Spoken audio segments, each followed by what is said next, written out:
You can't follow Jesus and a pastor of a church. Jesus said that his sheep hear his voice and he knows them and they follow him. Following a pastor and listening to his sermons does not mean you're following Jesus. And if any pastor or preacher is hearing from Jesus at all, they would know to point you to Jesus and not to themselves or their church. If pastors were really doing the work of Jesus, no one would come back to them. They would go directly to Jesus. They would be hearing Jesus, and they would be following Jesus, not the pastor or the church.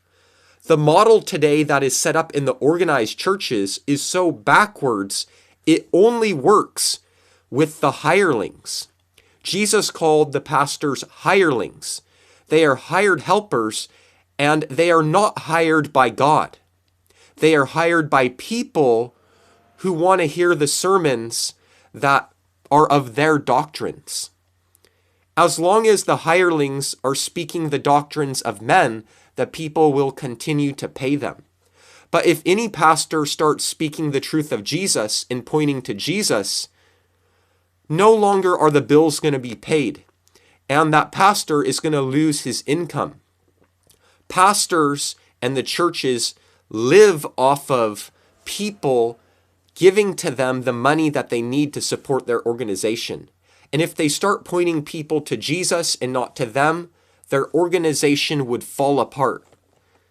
Go to Jesus and not these organizations.